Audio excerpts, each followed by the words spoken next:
que tu pourrais aussi donner comme conseil de façon globale sur les bonnes pratiques dans l'humanitaire pour demain,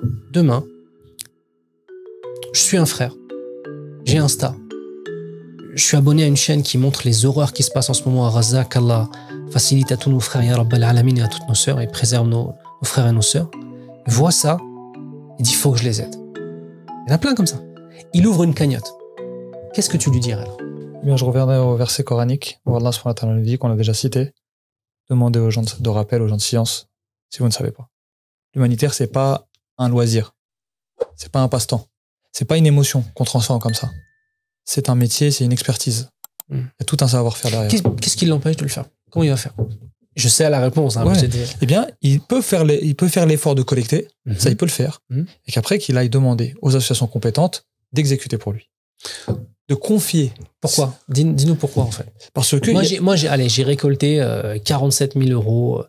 J'ai vu une vidéo sur Gaza, sincèrement, ça m'a touché. J'ai fait une cagnotte et j'ai vu une famille dont la maison était détruite. Et 4 familles, et je sais que ça coûte, je dis une bêtise, 47 000 euros. J'ai réuni ces 47 000 euros. Une fois que j'ai cet argent, je vais me confronter à quoi comme réalité? La réalité du terrain, c'est que, encore une fois, l'être humain est au milieu de tout ça. L'avidité est au milieu de tout ça.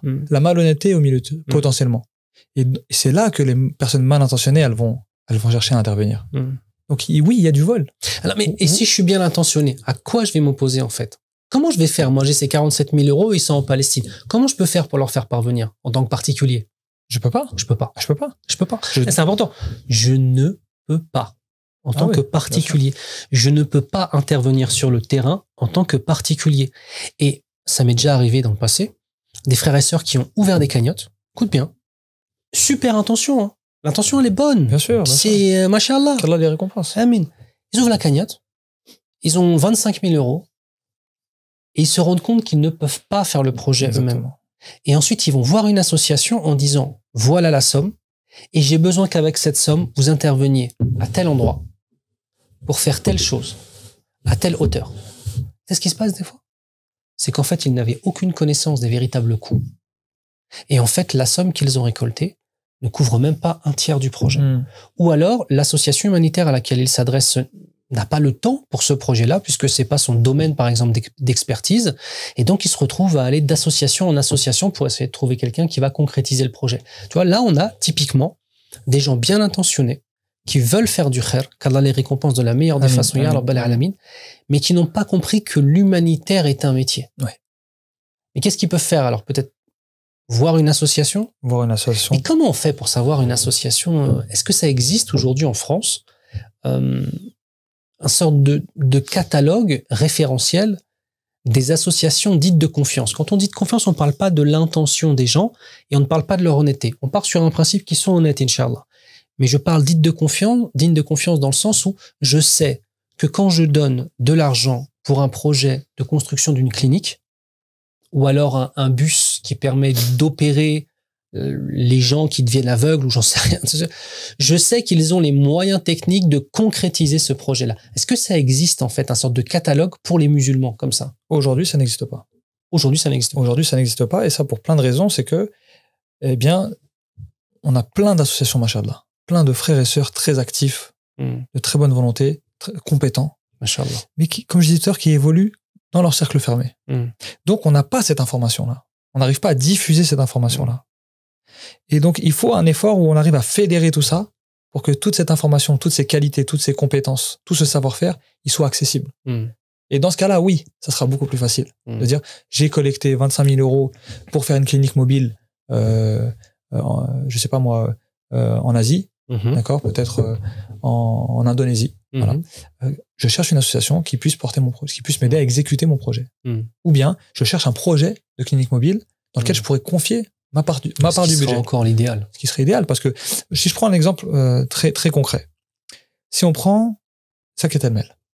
Zakat El-Mel, ok. Zakat El-Mel. Chacun donne Zakat El-Mel aujourd'hui de son côté à des associations qui connaissent, à qui ils ont l'habitude de donner, etc. Si on cumule les montants de Zakat El-Mel des musulmans de France, là je suis volontairement utopique, et qu'on arrivait à rassembler toutes ces zakats Quel genre de projet on pourrait porter? Tu imagines? On pourrait porter combien entre 6 à 9 millions de musulmans en France, du coup des imposables à la zakat el-mel. Combien de millions, je ne sais pas. Je ne sais pas. On n'a pas donné là-dessus. Ouais, peut-être 1 million, peut-être. Je sais pas. Tu vois, même ça revient au sujet du départ. On est beaucoup, mais on ne connaît pas grand-chose de nous, en fait. Car même 500 000, même si on a 500 000 personnes assujetties à l'impôt de la zakat el-mel en France, juste 500 000, ce qui représenterait au maximum quasiment un 20e, tu vois, ou alors même pas 2/10, tu vois, le reste, ce serait des enfants et ils donnent chacun 100 euros de zakat, tu te rends compte? C'est 5 millions. 100 euros. 100 euros sur combien on a dit? 500 000? Sur 500 000. Ouais. Ah, ça fait plus que ça fait 50. Non, ça fait plus. C'est énorme. C'est énorme. C'est énorme. Tu imagines les projets qu'on pourrait porter? C'est énorme. Donc aujourd'hui, cet argent-là, il est disponible, puisque les gens payent leur zakat, alhamdoulilah. Et même s'il y en a même, vraiment la zakat c'est un vrai sujet, c'est-à-dire il y en a même qui devraient la payer, qui la payent pas. Oui, bien sûr. Et pourtant c'est une obligation. Mais tu vois, demain, si on avait quelque chose, une association ou une institution, alhamdoulilah, si on avait une institution qui récolte la zakat el-mel avec des ponts qui sont liés avec l'humanitaire, avec un catalogue de l'humanitaire. Bon, c'est un des projets de la plateforme de l'humanitaire. On espère arriver à ce niveau-là où on peut faire travailler les gens compétents et leur donner les moyens de faire des beaux projets, des grands projets. Tu te rends compte? Comme je disais au départ, c'est ça qu'on veut, la plateforme humanitaire. On est au service de tous ces humanitaires musulmans qui ont voué leur vie pour aider leurs frères et sœurs. Enfin, je veux dire, est-ce qu'il y a plus noble? C'est noble. Donc on se doit de les aider, ces gens-là. Et ils sont déjà, la plupart d'entre eux sont bénévoles. Ils travaillent la journée. Puis quand on parle d'aider, c'est pas aider, t'es un mesquine, je vais t'aider. Non, c'est aider dans le sens de rapporter des compétences, rapporter une analyse. Et comme je disais tout à l'heure, il y a un enrichissement mutuel qui est énorme, en fait. Exact. Mais t'as vu, franchement, Ayoub, Habibana, au centre de tout ça, le tawhid, émanation du tawhid, la mahabba islamia, l'unicité absolue d'Allah dans la relation qu'on a à notre Seigneur et l'impact qu'elle a jusqu'à la relation humaine qu'on a avec son prochain. Exact. Et ça fait naître la fraternité islamique. S'il y a ça, ça y est.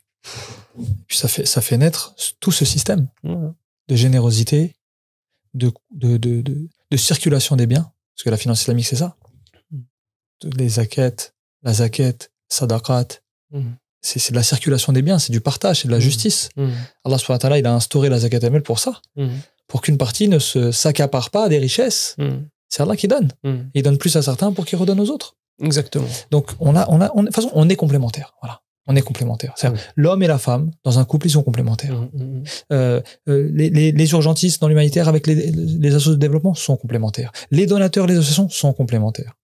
Donc, il y a la complémentarité partout. Donc, tout l'enjeu, c'est cette complémentarité.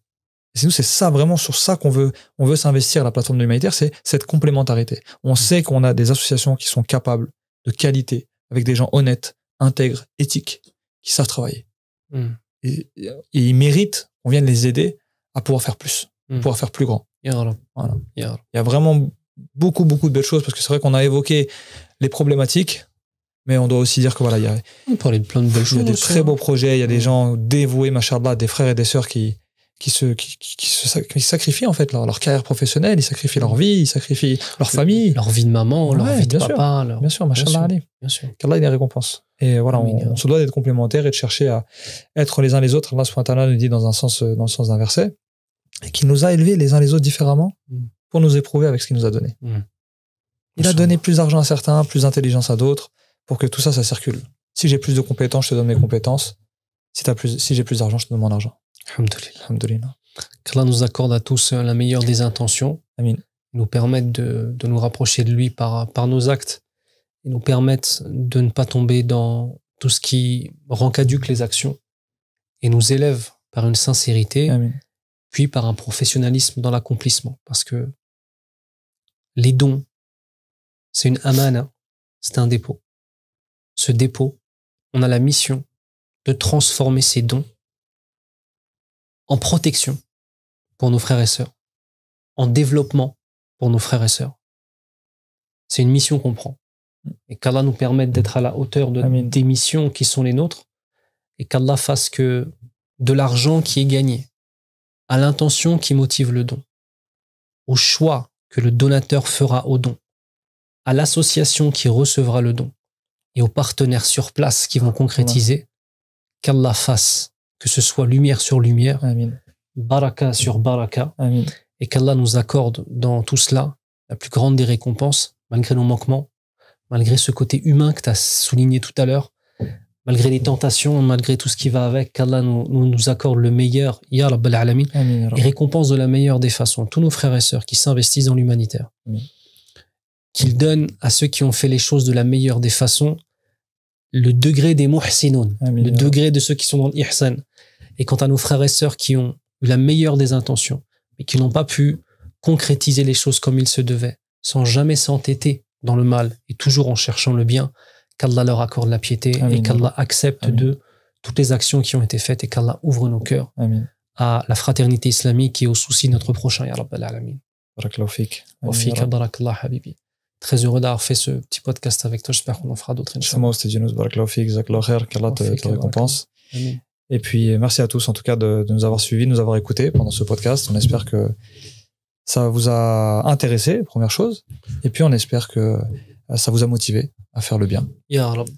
Et voilà. N'hésitez pas à nous laisser en commentaire aussi de ce podcast si vous avez des sujets que vous voudriez qu'on traite, s'il y a des choses qu'on a évoquées dans ce sujet sur lesquelles vous voudriez avoir plus d'informations. Ça peut être l'objet de futurs podcasts. Parce que l'objectif, voilà, c'est de partager. Encore une fois, on est complémentaires. Donc, marhaban bikoum. Il faudra que tu prennes plus souvent le TGV pour venir me voir, alors comme ça. Avec plaisir. حياك الله سبحانك اللهم وبحمدك أشهد أن لا إله إلا أنت أستغفرك وأتوب إليك والسلام عليكم ورحمة الله وبركاته.